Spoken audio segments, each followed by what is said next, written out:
Hello dear student, welcome to the Kirosa Nursing Academy. As per nursing student के लिए Kirosa nursing academy free of cost, बिल्कुल आपने सही सुना है, फ्री ऑफ कॉस्ट के अंदर डिफरेंट काइंड्स के डिफरेंट टाइप्स के फर्स्ट ईयर से लेके जीएनएम फर्स्ट ईयर से लेके जीएनएम थर्ड ईयर तक जो भी मॉडल पेपर है आपको फ्री के अंदर आपको प्रोवाइड किए जाएंगे। तो आज का हमारा जो सेशन है बड़ा ही बेहतरीन रहने वाला है और आज के सेशन के अंदर हम ये डिस्कस करेंगे कि जीएनएम फर्स्ट ईयर का किस टाइप से आपका क्वेश्चन पेपर आपसे पूछा जाता है, कितने मार्क्स का क्वेश्चन आपसे पूछा जाता है, ठीक है। इसके अंदर आपको मिनिमम मार्क्स कितने गेन करने होते हैं, इसी के अलावा साथ ही साथ में जो सेक्शन वगैरह है, कितने सेक्शन के अंदर क्वेश्चन आपसे पूछे जाते हैं, कितने नंबर के क्वेश्चन आपसे पूछे जाते हैं। इसी के अलावा अकॉर्डिंग टू द सेक्शन कितने कितने आपको वहां पे कंटेंट आपको प्रोवाइड करवाना है, ठीक है ना। तो ये सारी की सारी चीजें हम आज की क्लास में डिस्कस करने वाले हैं, तो आप हमारे चैनल पे साथ साथ में बने रहिए, ठीक है। तो सबसे पहले अपन बात करते हैं राजस्थान एज पर Rajasthan nursing counselling GNM first year के अकॉर्डिंग पेपर नंबर थर्ड है ना। पेपर नंबर थर्ड इसलिए देखो आप समझना कि जो आपका बेसिकली जीएनएम फर्स्ट ईयर के अंदर आपका जो सब्जेक्ट रहता है बायोसाइंस, इसके अलावा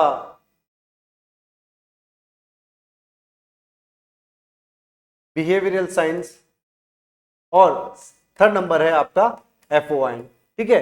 तो हम सबसे पहले किसके बारे में बात करेंगे, एफओआई के बारे में बात करेंगे, फाउंडेशन ऑफ द नर्सिंग, जो आपका पेपर नंबर क्या रहने वाला है, थर्ड रहने वाला है, ठीक है। अगर हम बात करते हैं वन बाय वन, ठीक है, कि 3 आवर्स का नॉर्मली क्या होता है यहाँ पे पेपर होता है, कितने आवर्स का होता है, 3 आवर्स का पेपर है आपका, ठीक है, 3 आवर्स का पेपर होता है। इसके अलावा बात करते हैं अपन मैक्सिमम मार्क्स कितने होते हैं, 75, कितने मार्क्स होते हैं, 75। और अगर आपको इसके अंदर जो पासिंग मार्क्स होते हैं, जो आपका पासिंग मार्क्स है जो आपको गेन करने हैं, वो लगभग कितने रहते हैं, 38 मार्क्स रहते हैं, है ना। ये आपका क्या है, मिनिमम मार्क्स होता है। ये क्या होता है, आपका मिनिमम मार्क्स होता है, मतलब आपको एक 75 के पेपर के अंदर 38 मार्क्स क्या है आपको लाने होते हैं। नेक्स्ट अपन बात करते हैं सेक्शन की, तो पेपर को कितने भागों के अंदर क्या कर रखा है, डिवाइड कर रखा है, तो 3 सेगमेंट के अंदर डिवाइड कर रखा है। अगर बात करते हैं अपन ए बी एंड सी, ठीक है, तो ये अलग अलग सेगमेंट के बारे में दे रखा है। तो 1 बाय 1 हम जितने भी इसके अंदर जो सेक्शन है उस सेक्शन के बारे में डिस्कस करेंगे और इसके अंदर जो नंबर आते हैं, है ना, कितने नंबर के क्वेश्चन हैं, इसी के अलावा आपको कौन सा क्वेश्चन कब अटेंड करना होता है, किस तरीके से आपको पूरा पेपर कवर करना है 3 आवर्स के अंदर, ठीक है, और कितना कंटेंट आपको लिखना है, ठीक है। तो उसकी सारी की सारी जो स्ट्रेटेजी प्लानिंग है ना, वो आपको Kirosa nursing academy free of cost के अंदर जीएनएम फर्स्ट ईयर से लेके जीएनएम थर्ड ईयर तक सारी की सारी प्रोवाइड करवाने वाली है किरोसा नर्सिंग एकेडमी के ऐप के अंदर, ठीक है। तो सबसे पहले अपन स्टार्ट करते हैं, सबसे पहले अगर बात करते हैं सेक्शन नंबर ए की, किसकी बात करते हैं अपन, सेक्शन नंबर ए की। तो सेक्शन नंबर जो ए है आपका, वो 4 सेगमेंट के अंदर क्या कर रखा है, डिवाइड कर रखा है। जैसे कि section number 1, section number question number 1, question number 2 और question number 3 and question number 4, मतलब डिफरेंट के जो सेक्शन है ए बी सी, उनके अंदर भी इन्होंने क्या कर रखा है, डिवाइड कर रखा है। और उसके अंदर आपको मैं बताऊंगा कि पर्टिकुलरली हर सेगमेंट के अंदर क्या क्वेश्चन पूछा जा रहा है और कितने नंबर का क्वेश्चन आपसे पूछा जा रहा है, ठीक है। तो सबसे पहले अगर अपन बात करते हैं, सबसे पहले बात करते हैं एमसीक्यूज की, है ना। तो मल्टीपल चॉइस क्वेश्चन, जो बेसिकली आपको मल्टीपल चॉइस क्वेश्चन पूछे जाएंगे, वो 3 क्वेश्चन होंगे। कितने क्वेश्चन होंगे, 3 क्वेश्चन। और 1 क्वेश्चन कितने मार्क्स का है ना, एक क्वेश्चन 1 मार्क्स का है, तो टोटल कितने हुए, 3। तो मतलब एमसीक्यू आपके कितने रहने वाले, 3 एमसीक्यू रहने वाले 3 मार्क्स के। नेक्स्ट बात करते हैं अपन, क्या कह रहा है, फिल इन द ब्लैंक्स, क्या कह रहा है, फिल इन द ब्लैंक्स, ठीक है। तो फिल इन द ब्लैंक्स से जो नॉर्मली आपने देखा होगा, है ना, 10, 12, 11 के अंदर जो खाली जगह अगर आपको सॉरी, ठीक है, तो फिल इन द ब्लैंक्स दे रखी होती नॉर्मली कितनी, 4। तो एक fill in the blanks 1 number की है, ठीक है ना। तो कितने हो गए यहाँ पे, 4 मार्क्स की आपको क्या पूछी जाएगी, यहाँ पे फिल इन द ब्लैंक्स पूछी जाएगी। नेक्स्ट क्या कह रहा है, थर्ड क्वेश्चन के अंदर राइट ट्रू एंड फॉल्स, है ना, सही और आपको गलत के बारे में बताना है। क्या ये स्टेटमेंट सही है ना, या ये स्टेटमेंट क्या है, गलत है, उसके बारे में बताना है। तो इसके अंदर इसके अंदर टोटल कितने क्वेश्चन है, 4 है ना, एक क्वेश्चन 1 नंबर का, तो टोटल कितने हुए, 4 मार्क्स का। ठीक है, आप काउंटिंग करते जाइए, जो भी सेक्शन है उस सेक्शन को पर्टिकुलरली डिवाइड कर रखा है नंबर के अकॉर्डिंग। सेक्शन नंबर 4 के अंदर बात करते हैं अपन मैच द फॉलोइंग, जो आपने देखा होगा प्रीवियस क्लास के अंदर, आपने 10 11 के अंदर मैच द फॉलोइंग मतलब आपको क्या करना होता है, मिलान करना होता है। क्या करना होता है, मिलान करना होता है। तो टोटल मिला के आपको मैच द फॉलोइंग कितने पूछे जाएंगे, 4, जो एक क्वेश्चन 1 मार्क्स का, तो टोटल कितने हुए यहाँ पे 4 मार्क्स का हुआ। तो अगर मैं बात करता हूं कि आपका सेक्शन ए है, वो सेक्शन ए कितने मार्क्स का रहने वाला है, 3 4 4 प्लस 4 इजिकल टू 15 मार्क्स। कितने मार्क्स का रहने वाला है यहाँ पे, 15 मार्क्स का ये सेक्शन नंबर ए आपका यहाँ पे रहने वाला है। ठीक है, नेक्स्ट अपन बात करते हैं कि 1 by 1 के किस टाइप के आपको क्वेश्चन पूछे जाते हैं, किस लेवल के क्वेश्चन पूछे जाते हैं, इजी होते हैं या मॉडरेट होते हैं, और आपको इस तरीके से आंसर पुटअप करना होता है। ठीक है, तो नेक्स्ट बात करते हैं। सबसे पहला आपके पास क्वेश्चन है ना, क्वेश्चन नंबर 1 के अंदर क्या है, फर्स्ट क्वेश्चन है world health day celebrate on. तो आपके पास ऐसे 4 ऑप्शन होते हैं, उसमें से आपको एक चूज करना होता है। लेकिन कई बार स्टूडेंट क्या करता है, मैं आपको एक डेफिशिएंसी बता देता हूं कि यहाँ पे स्टूडेंट एक सबसे बड़ी मिस्टेक क्या करता है कि यहाँ पे आपने सेक्शन नंबर ए का लिखा, फर्स्ट लिख दिया आपने, और आपने लिख दिया मान लो इसका, जैसे कि इसका आंसर क्या है 7 अप्रैल है, तो कई स्टूडेंट क्या कर लेते हैं, ए लिख के छोड़ दिया। ऐसा नहीं होना चाहिए। देखो आपके पास इतना तो समय होता है ना, कि आप कम से कम छोटा मोटा आंसर तो आप लिख के सकते हैं। तो मेरा ये कहना है कि अगर आप आंसर लिख रहे हैं तो पूरा का पूरा आंसर आप लिखें, है ना, 7 अप्रैल, है ना।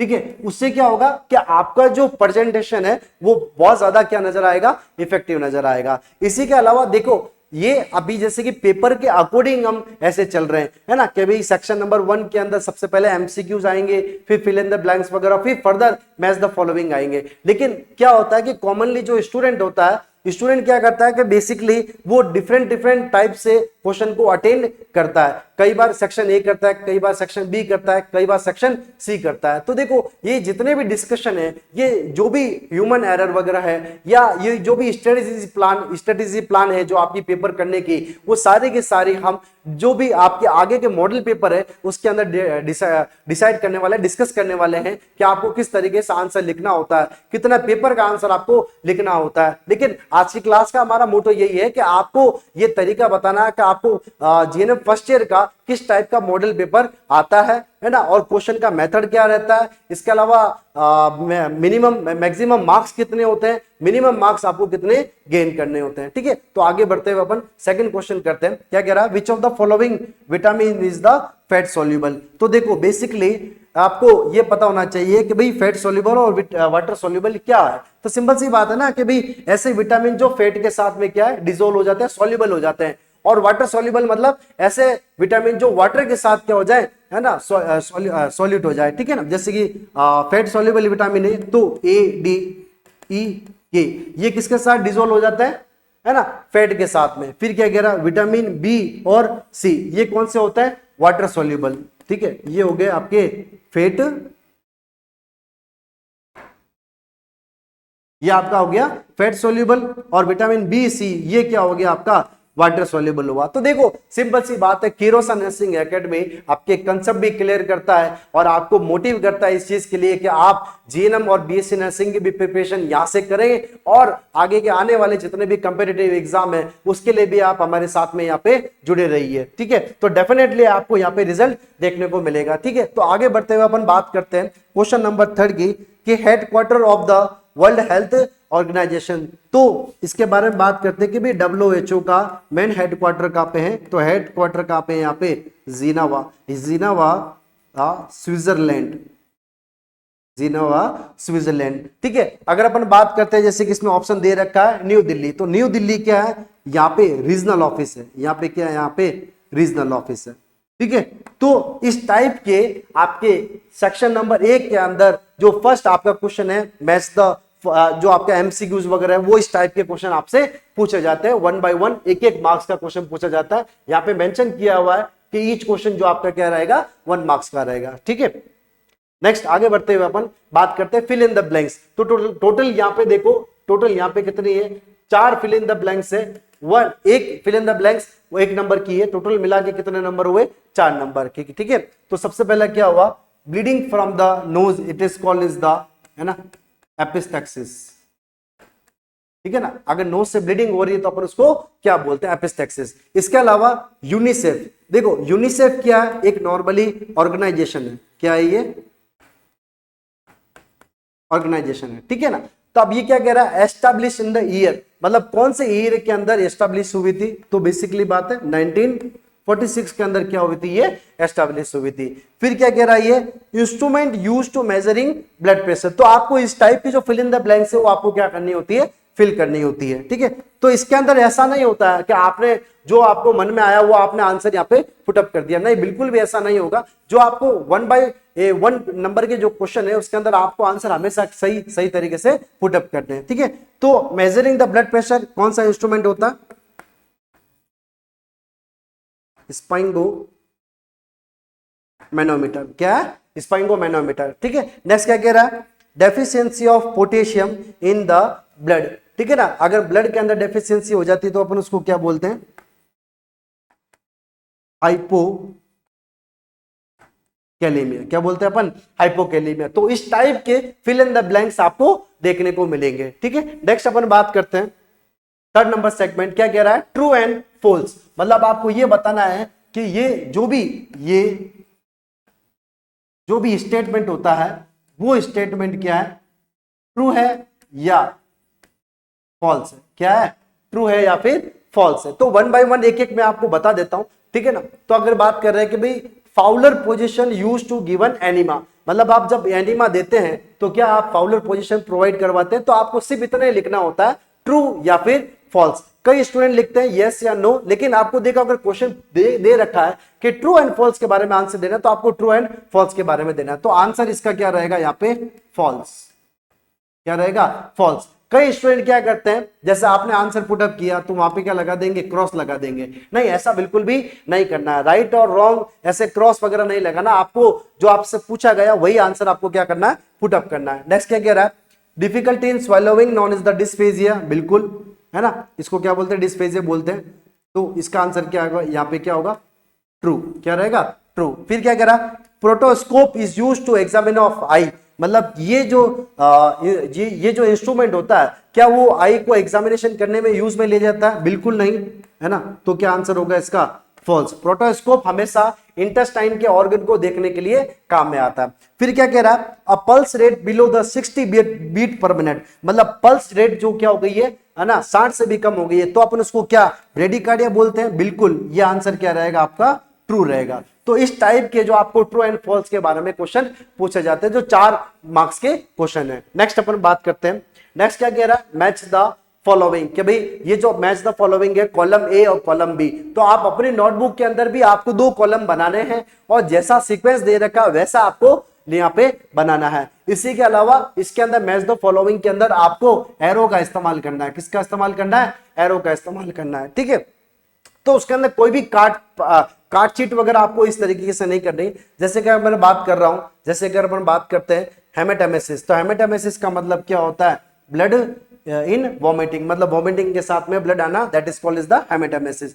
फिर क्या कह रहा है ये, हेमोप्टिसिस, हेमोप्टिसिस का मतलब क्या होता है, ब्लड इन द कफ, है ना, कफ के साथ में ब्लड आना। फिर क्या कह रहा है, ट्यूबरक्लोसिस, तो ट्यूबरक्लोसिस से रिलेटेड कहां पे, यहाँ पे डॉट्स थेरेपी, क्या है, डॉट्स थेरेपी, मतलब किसी भी पर्सन को अगर टीबी हो जाती है तो आप उसको ट्रीटमेंट देने के लिए क्या देते हैं, अपन डॉट्स थेरेपी देते हैं। तो ये आपका इस तरीके से आपको क्या करना है, sequence by sequence answer put up करना है। नेक्स्ट क्या कह रहा है, blood glucose in the blood that is called is the diabetes. हालांकि यहाँ पे आंसर ये होना चाहिए कि भाई एक्सेस ब्लड ग्लूकोज लेवल, ठीक है, that is called is the diabetes. तो इस टाइप के आपके सामने क्वेश्चन आएंगे तो आपको क्या करना है, एकदम सही सीक्वेंस से सही तरीके से रिप्रेजेंट करना है, कोई भी काट चार्ट वगैरह इसके अंदर नहीं करनी है, ठीक है। आप जैसे कि आप सोचे भाई आप कोई भी मन से चीज लिख लें आपको नंबर मिल जाएंगे, ऐसा कभी भी नहीं होने वाला है, ठीक है।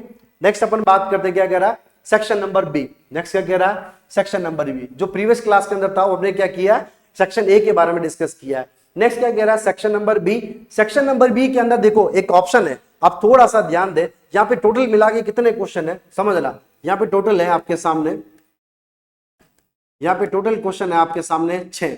अब क्या कह रहा है, अटेम्प्ट एनी 5। स्पेशल पॉइंट आपको समझना कि यहाँ पे ये क्या कहना चाहता है कि आपको इसमें से कोई भी 5 क्वेश्चन करना है। क्या करना है, कोई भी 5 क्वेश्चन करना है, मतलब 6 क्वेश्चन है, उसमें से एक क्वेश्चन कोई भी आप क्या कर सकते हो, छोड़ सकते हो। रिमेनिंग आपको 5 क्वेश्चन करने होते हैं, ठीक है। अब अगर बात करते हैं, ईच क्वेश्चन कैरी 6 मार्क्स, मतलब जो भी क्वेश्चन होगा उसका एक क्वेश्चन का कितने मार्क्स होंगे, 6 मार्क्स का होगा। अब देखो जो आपको क्वेश्चन दे रखा है और उसके कितने मार्क्स है, तो मार्क्स के अकॉर्डिंग आपको पेज हमेशा क्या करने होते हैं, फिल करने होते हैं। ये हमेशा ध्यान रखें, है ना। वो हम डिस्कस करेंगे डेफिनेटली 1 बाय 1 कि भाई किस टाइप के क्वेश्चन यहाँ पे पूछे गए हैं और आपको किस टाइप का जो आंसर यहाँ पे क्या करना है, पुटअप करना है, कितने पेज आपको क्या करने होते हैं, फिल करने होते हैं। जैसे कि मैं बात कहूं आपको, तो यहाँ पे एक सबसे शानदार चीज दे रखी है, समझना कि answer should be 100 to 120 words, 100 to 120 words. अगर मैं बात करूं कि अगर ये क्या कहना चाह रहा, क्या अगर 6 नंबर का क्वेश्चन है तो आपको कम से कम 100 से 120 वर्ड लिखने हैं। इसका मतलब मैं क्या करूंगा, कम से कम मतलब 1 से 1.5 पेज, है ना, 1 से 1.5 पेज में क्या करूंगा, यहाँ पे कवर करूंगा। ये ध्यान रखें, ठीक है। तो आपको ये इसलिए बताया गया है ना, इस पेपर के अंदर कि आपको 1 बाय 1 ये चीजें समझनी है और आपको ये पता होना चाहिए कि भाई हर सेक्शन के अंदर कितने क्वेश्चन करने हैं और ईच क्वेश्चन कितने मार्क्स का है और इसी के साथ में आपको कितने वर्ड उसके अंदर यहाँ पे लिखने हैं। वर्ड के अकॉर्डिंग आपको मैंने पेज बता दिए कि आपको इतने पेज क्या करने हैं, कवर करने हैं। तो जैसे कि अगर मैं बात करता हूं, है ना, क्वेश्चन नंबर 5, तो मतलब ये सेक्शन नंबर बी का पहला क्वेश्चन है ना, ध्यान रखें। लेकिन आपको आंसर के अंदर ये पुटअप करना है। आंसर कैसे पुटअप करेंगे कि आंसर नंबर, है ना, बी का 5 क्या लिखेंगे आप, आंसर नंबर बी का 5, ठीक है। तो इसके अंदर फर्स्ट क्वेश्चन है, right the general principle of the first aid, है ना। तो फर्स्ट एड क्या होता है कि भाई आपने इमरजेंसी कंडीशन के अंदर किसी भी पर्सन को इन द इमरजेंसी आप क्या क्या केयर प्रोवाइड करवा रहे हैं, तो उसके बारे में आपको क्या है बताना है, ठीक है ना। अब देखो इसके अंदर सारी चीजें वापस दे रखी है कि 6 मार्क्स का क्वेश्चन है। इसके अलावा 100 से 120 आपको वर्ड लिखने हैं। इसका मतलब 1 से, है ना, 1 से 1.5 पेज आपको यहाँ पे फिल करना है। सेकंड, नेक्स्ट क्वेश्चन क्या कह रहा, right the qualities of the good nurse, मतलब एक नर्सिंग स्टाफ के अंदर क्या क्या क्वालिटी वगैरह होती है उसके बारे में आपको क्या करना है, बताना है, ठीक है। ये नेक्स्ट क्या कह रहा है, नेक्स्ट क्वेश्चन क्या कह रहा है आपको कि what do you mean by the 5 rules of the drug administration, मतलब ड्रग एडमिनिस्ट्रेशन करने के डिफरेंट जो आपको रूल्स बताए गए हैं ना। जैसे कि मैं बताऊं आपको, राइट टाइम हुआ, राइट प्लेस हुआ, राइट डेट हुई, राइट टाइम हो गया, राइट पेशेंट वगैरह हो गया, राइट बेड वगैरह हो गया। तो आई थिंक इजीली आपको ये चीजें आपने पढ़ी होगी, लेकिन मैं आपको इस तरीके का सिनारियो बता रहा हूं कि आपको इस टाइप के क्वेश्चन आपको बेसिकली देखने को मिलेंगे और आपको कितना कितना कंटेंट लिखना होता है, ठीक है। नेक्स्ट बात करते हैं अपन, क्या कह रहा है, नेक्स्ट क्वेश्चन है आपका, What are the vital sign? Explain the briefly, है ना। मतलब वाइटल साइन क्या होते हैं, जिसको अपन कार्डिनल साइन बोलते हैं। जैसे कि बात करते हैं बीपी वगैरह, है ना, ब्लड प्रेशर वगैरह, टेम्परेचर वगैरह, रेस्पिरेशन वगैरह, ठीक है। तो ये सब किसके अंदर आते हैं, वाइटल साइन के अंदर आते हैं। तो इसके अंदर आपको ये बताना है कि भाई वाइटल साइन वगैरह क्या होता है, ठीक है। और इसके अंदर जो डिफरेंट के जो वाइटल साइन है उसका नॉर्मल वैल्यू वगैरह आपको पुटअप करना होता है, ठीक है। और बेसिक बताना है कि टेम्परेचर क्या है, हाइपर पायरेक्सिया वगैरह क्या है, या बीपी का कम ज्यादा होना क्या कहलाता है, ठीक है ना, पल्स का कम ज्यादा होना क्या कहलाता है, वो उसके बारे में आपको क्या करना है, थोड़ा बहुत लिखना पड़ता है, ठीक है। नेक्स्ट क्वेश्चन कह रहा, write about the biomedical waste, है ना। BMW जिसको अपन बोलते हैं। तो आपको पता होता है बायोमेडिकल वेस्ट क्या होता है कि भाई हॉस्पिटल के अंदर जितना भी वेस्ट होता है उसको हम क्या करते हैं, नॉर्मली डिस्कार्ड करते हैं डिफरेंट बकेट के अंदर। तो आपने बकेट देखे होंगे, है ना, रेड कलर का बकेट होता है, ब्लू कलर का बकेट होता है, व्हाइट कलर का बकेट वगैरह होता है, येलो कलर का बकेट होता है। तो उसके अंदर अपन क्या करते हैं, उसके अकॉर्डिंग डिस्कार्ड करते हैं। ठीक है, तो आपको क्या करना, नॉर्मली बकेट आपने बना दी, है ना, यहाँ पे बकेट बना दी और आपने क्या कर दिया, उस पर लिख दिया रेड कलर है या ब्लू कलर है या फिर येलो कलर है, और उसके अंदर जितने भी डिस्कार्ड मटेरियल होते हैं उसकी आपने लिस्ट बना दी। तो आपको क्या करना है, बहुत सटीक सही तरीके से क्वेश्चन को अटेंड करना है, सही तरीके से स्ट्रेटेजी रखनी है और सही तरीके से आपको आंसर को पुटअप करना है, और अपना मेन जो 3 आवर्स का जो टाइमिंग है उस 3 आवर्स के टाइमिंग को पूरा का पूरा क्या करना है ना, यूज करना है। ठीक है, नेक्स्ट क्या कह रहा है, what is the barrier nursing, describe the isolation. मतलब बैरियर नर्सिंग क्या होता है और आइसोलेशन के बारे में आपको क्या करना है, यहाँ पे एक्सप्लेन करना होता है। तो ये टोटल मिला के कितने क्वेश्चन हुए, 6 क्वेश्चन हुए। इसमें से आपको क्या करना है, 5 करने होते हैं। तो आप पहले ही डिसाइड कर ले कि हमें कौन सा पहले करना है ना, और कौन सा 6 क्वेश्चन में से एक क्वेश्चन आपको क्या करना है, रिमेनिंग रखना है जो आपको नहीं आता है। ठीक है, तो उससे काफी हेल्प मिल जाती है कि आपको जो भी क्वेश्चन होता है उसको कितना कितना आपको समय देना होता है। ठीक है, नेक्स्ट अगर अपन बात करते हैं, नेक्स्ट बात करते हैं, जैसे कि मैंने यहाँ पे आपके लिए पेज जो ब्लैंक दे रखा है ताकि आपको पता रहे कि भाई आपको आंसर कितना पुटअप करना होता है। तो डेफिनेटली हम जो मॉडल पेपर करवाएंगे आपको पूरा का पूरा, उस समय सारे के सारे आंसर यहाँ पे पुटअप होंगे। तो उसमें काफी हेल्प मिलेगी आपको कि भाई कोई भी जीएनएम का अगर आपके सामने पेपर आता है तो आपको किस तरीके से सोल्व करना है, क्या स्ट्रेटेजी रहेगी कि आपको इस टाइप के जो क्वेश्चन अटेंड करने होते हैं, कितने आपको पेज वगैरह फिल करने हैं, और जो प्रेजेंटेशन है वो आपको प्रेजेंटेशन आपको कैसे देनी है। जैसे कि मैं बात बताऊं आपको कि कोई भी आंसर की जो प्रेजेंटेशन है ना, उसको इफेक्टिव बनाने के लिए तो बेसिक कंपोनेंट का आपको क्या करना होता है, यूज करना होता है। जैसे कि मान लो आपकी जो हैंड राइटिंग है वो अच्छी होनी चाहिए, इसके अलावा